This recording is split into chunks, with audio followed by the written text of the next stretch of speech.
If you were to ask me what young player I would want to build an NBA team around, it would be Cade Cunningham. The first overall pick in the 2021 NBA draft has everything you could look for in a franchise player.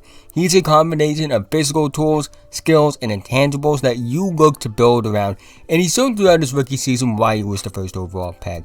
While I believe Evan Mobley has had a better rookie season and is the frontrunner for Rookie of the Year, I still think long-term Cade Cunningham will be the best player from the 2021 NBA Draft. In today's video, I'll be breaking down the game of Cade Cunningham, his strengths, his flaws, what he could improve on, and why I believe he has the potential to be one of the best players in the NBA.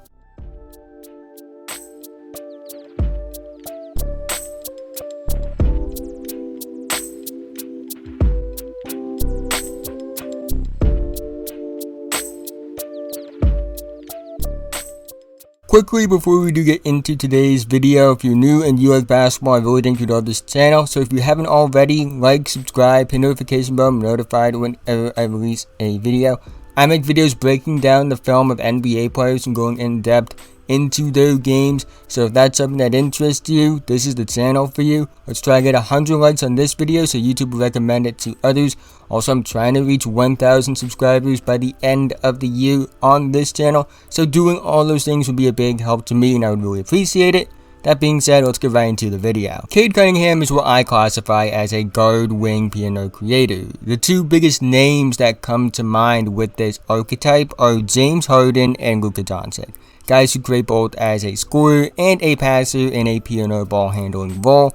Cade also has a frame that combined with his skill set can make him a versatile player.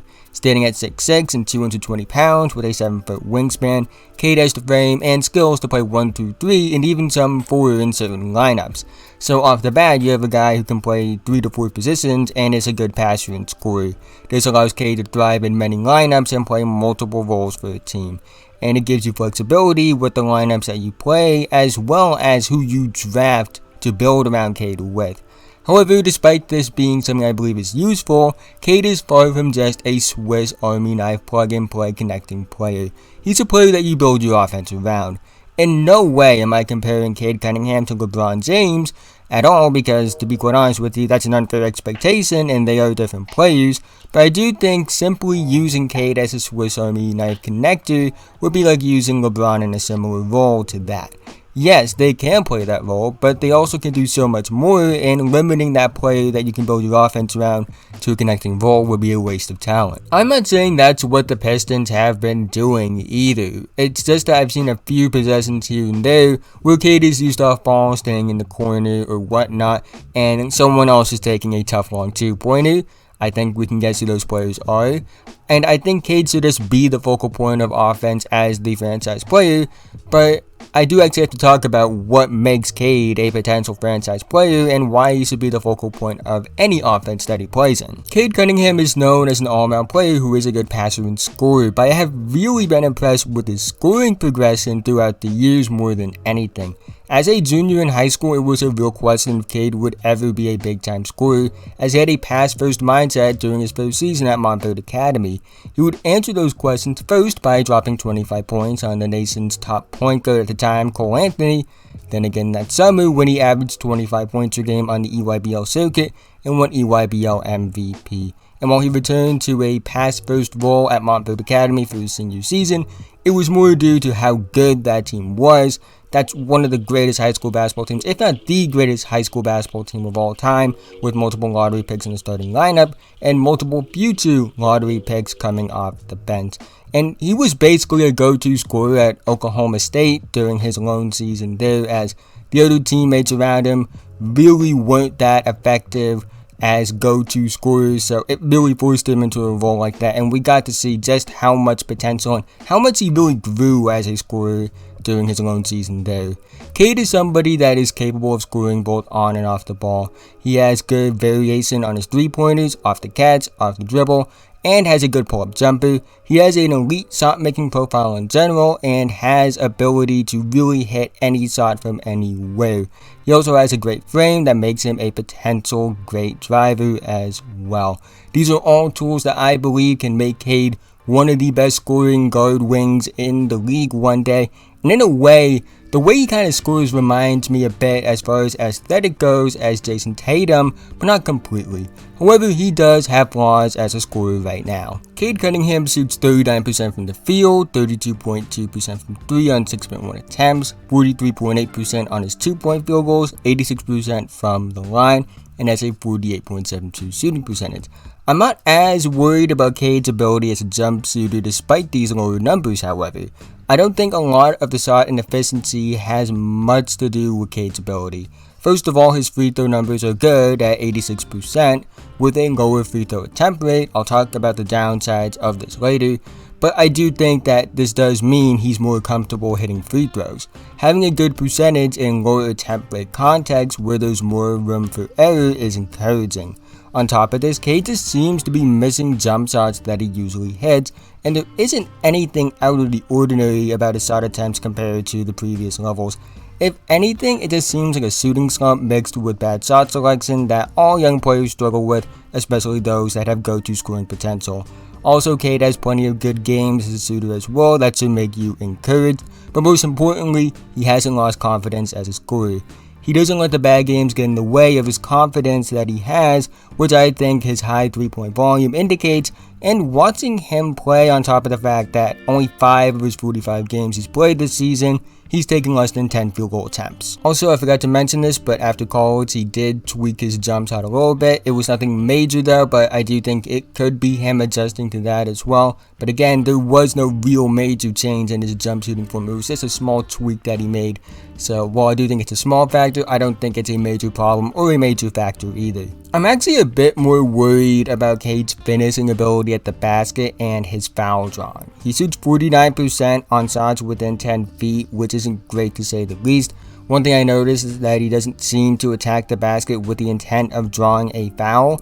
He attacks to attack, and while in theory that sounds good, Cade has the tools to be a foul drawing machine. I'm not saying he has to go in every time trying to draw a foul, but he should find a balance between trying to draw a foul when maybe the look isn't great and trying to attack the basket when he feels he can get a good look. So I think that's something he will need to work on. Secondly, when he does attack the basket, he doesn't seem to try to use advantage moves, which is something that I believe could help with his foul drawing. Secondly, he doesn't always attack the basket with aggression. He does attack the basket with aggression at times, but it can be inconsistent with the rate that he does do this stuff. This might be due to some fears he has attacking the basket that were evident ever since he suffered an injury on a dunk attempt as a sophomore in high school. However, I actually think that's a loose theory because he does attack the basket with power a decent amount of times, but there is some hesitation that is noticeable as well.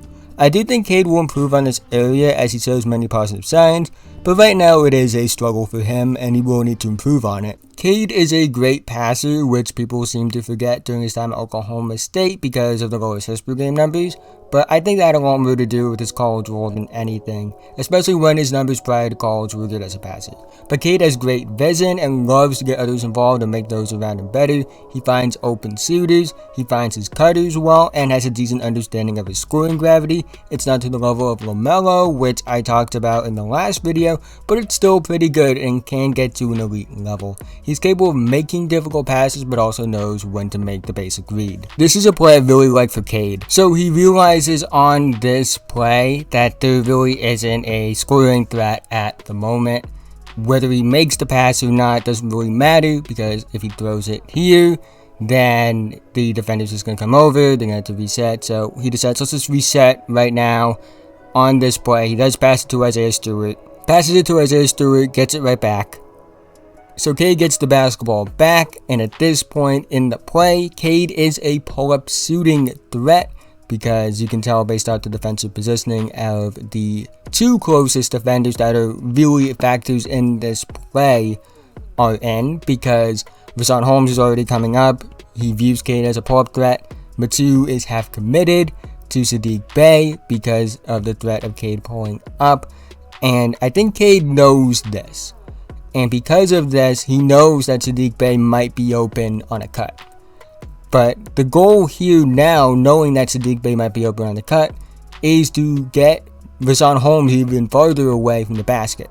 Because Rashawn Holmes is the biggest threat to the success of a scoring opportunity here due to his rim protecting and the further you can get him away from the basket, the easier it will be for Saddiq Bey.